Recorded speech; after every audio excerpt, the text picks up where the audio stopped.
Warahmatullahi wabarakatuh. Selamat pagi anak-anak. Berjumpa lagi bersama Ibu Siska di pembelajaran IPS. Bagaimana keadaan kalian? Semoga selalu dalam keadaan sehat ya, dan selalu menjaga kesehatan. Nah, kali ini kita akan membahas mengenai pengaruh kondisi sosial geografis Indonesia terhadap kehidupan penduduk. Nah, di pembelajaran sebelumnya kita sudah mempelajari mengenai potensi keadaan geografis Indonesia nih anak-anak. Kali ini kita akan membahas apa sih pengaruh kondisi sosial geografis terhadap kehidupan penduduk. Mari kita bahas bersama ya. Pengaruh kondisi geografis Indonesia terhadap kehidupan penduduk.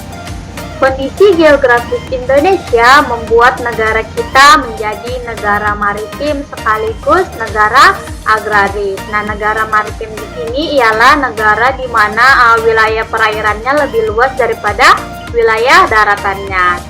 Sedangkan negara agraris di mana negara ini bergerak di sektor pertanian.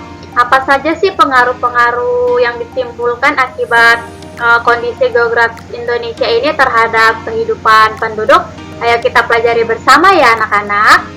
Yang pertama, pengaruhnya di bidang ekonomi. Sebagai negara maritim, Indonesia ini memiliki garis pantai yang panjang dan laut yang luas. Penduduk Indonesia ini banyak bekerja sebagai nelayan. Mereka memanfaatkan hasil laut seperti ikan, kerang, udang, cumi-cumi, dan rumput laut. Nah, menurut anak-anak apa sih perbedaan cara nelayan di masa lalu dan di masa kini nih dalam kegiatan melautnya? Bisa diperhatikan ya anak-anak pada tabel yang Ibu tampilkan.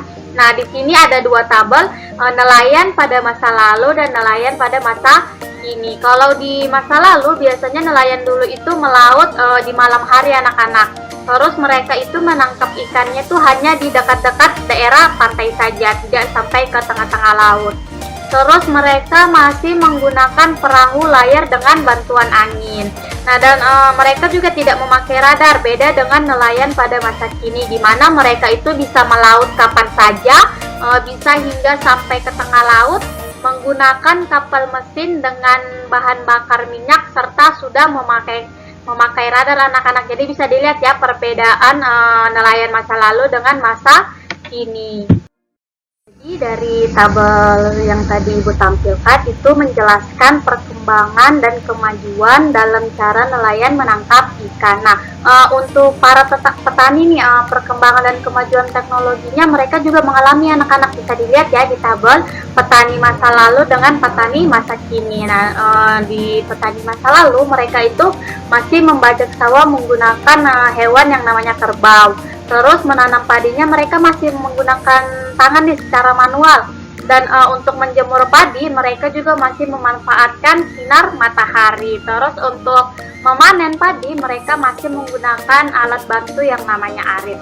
Beda dengan petani masa kini di mana mereka membajak sawah sudah menggunakan traktor. Untuk menanam padi pun mereka sudah menggunakan mesin tanam bibit padi nih anak-anak, tidak menggunakan tangan lagi secara manual. Terus mereka mengeringkan padinya juga sudah menggunakan mesin dan memanen padi dengan mesin. Jadi bisa dilihat ya perbedaan petani masa lalu dengan petani masa kini.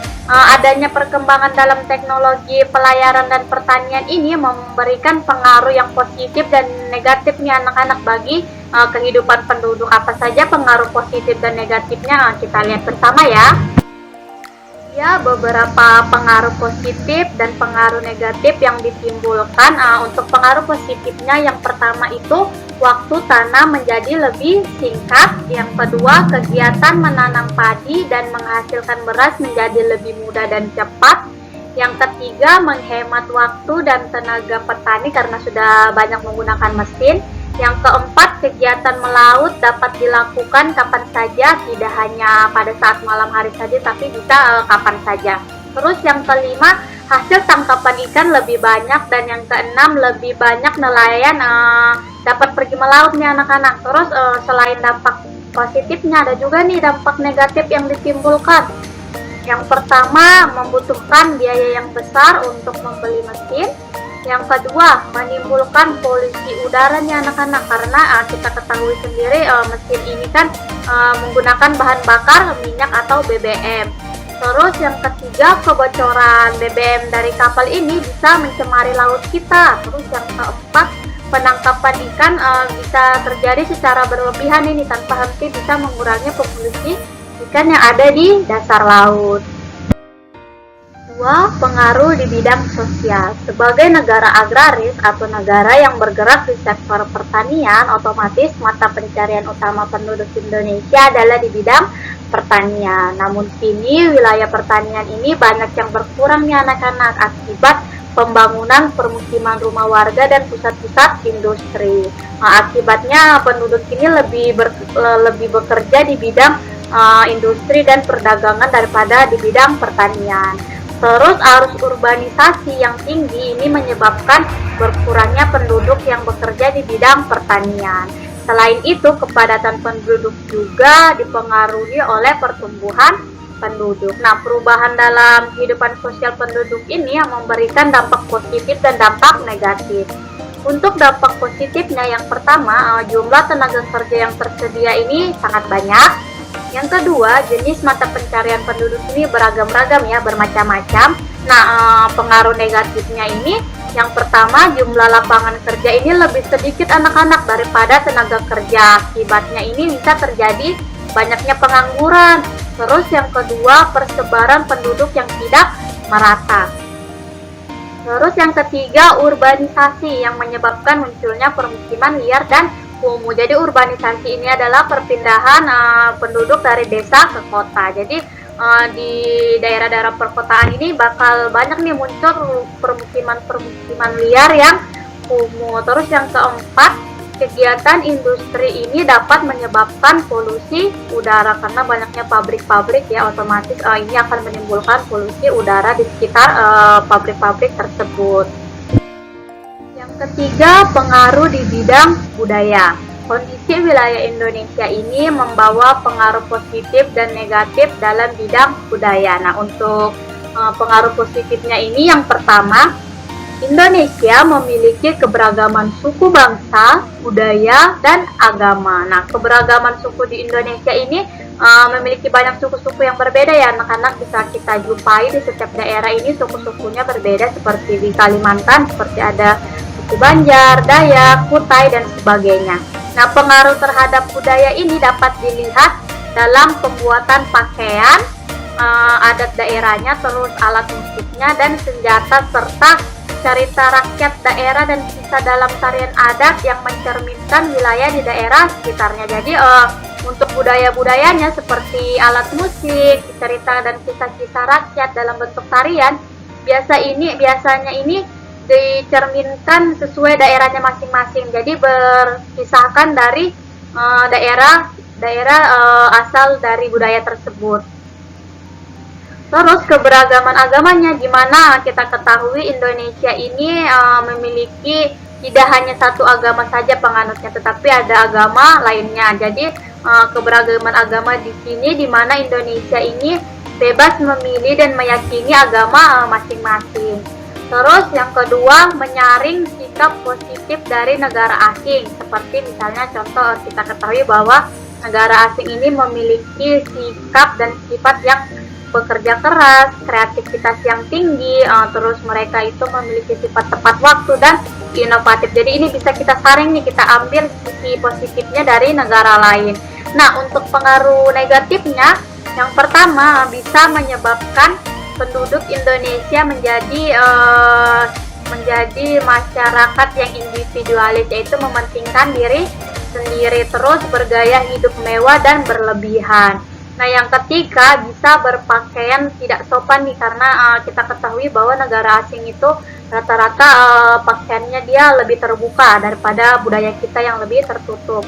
Terus yang keempat, meminum minuman alkohol dan menggunakan narkoba. Jadi negara asing ini bisa membawa pengaruh negatif nih, seperti minuman-minuman beralkohol dan menggunakan narkoba. Jadi ini pengaruh negatifnya ya.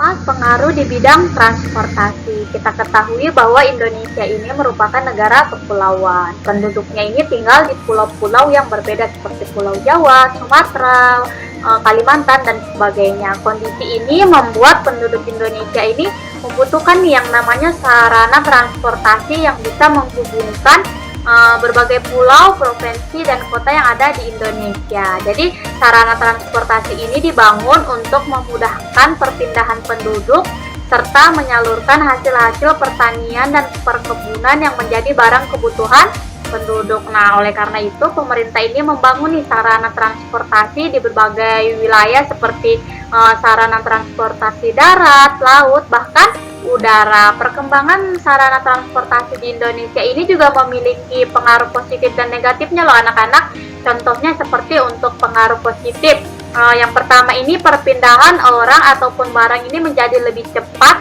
dan mudah walaupun kita berbeda kota nih ataupun berbeda pulau. Jadi dengan adanya transportasi baik ini udara, darat maupun udara, ini bisa mempermudah kita lebih cepat dan lebih mudah untuk memindahkan orang atau barang. Terus yang kedua, pemerataan hasil pertanian dan pembangunan dapat dilakukan hingga ke daerah-daerah pelosok. Jadi dengan adanya sarana transportasi ini, hasil pertanian dan untuk pembangunan ini bisa dilakukan hingga ke daerah-daerah pelosok.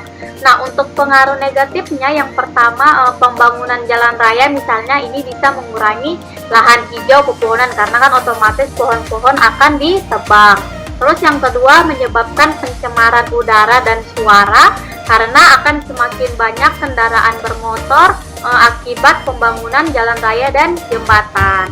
Terus yang ketiga, pesawat dan kapal laut ini kan menggunakan bahan bakar ya anak-anak agar bisa jalan. Nah, sehingga ini bisa menyebabkan pencemaran udara dan laut. Jadi semua pengaruh di bidang transportasi, sosial, ekonomi, budaya ini memiliki dampak positif dan negatifnya, tergantung lagi bagaimana kita menyikapi pengaruh yang kita ambil nih. Kita boleh ambil pengaruh positifnya dan kita bisa hindari nih untuk pengaruh negatifnya. Seperti tadi misalnya kita mengambil sikap kerja keras, inovatif, kreativitas dari bangsa lain. Tapi kita juga harus menyaring nih pengaruh negatifnya seperti tidak meminum minuman keras, alkohol, terus tidak menyalahgunakan narkoba. Seperti itu ya anak-anak.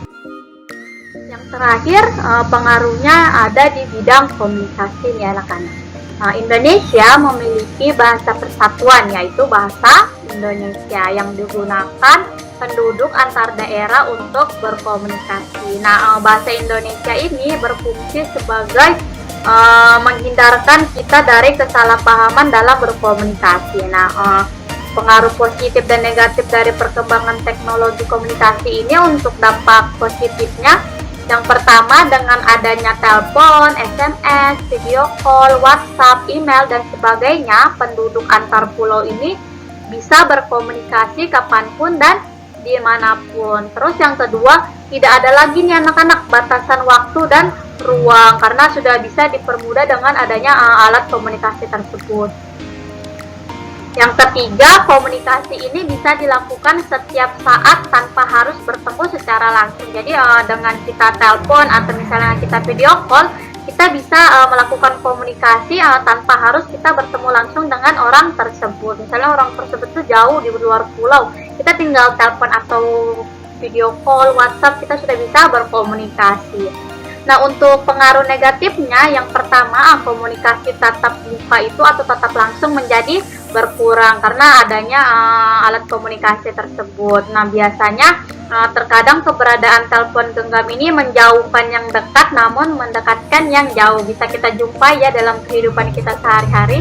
Misalnya kita berkumpul nih dengan teman-teman kita dan kita ini mempunyai telepon genggam atau HP masing-masing. Biasanya pada saat kita berkumpul, kita lebih sibuk dengan HP kita daripada teman kita. Jadi terkadang keberadaan telepon ini menjauhkan yang dekat tetapi mendekatkan yang jauh. Begitu ya anak-anak. Yang kedua, maraknya penyebaran konten atau game yang tidak sesuai untuk anak-anak.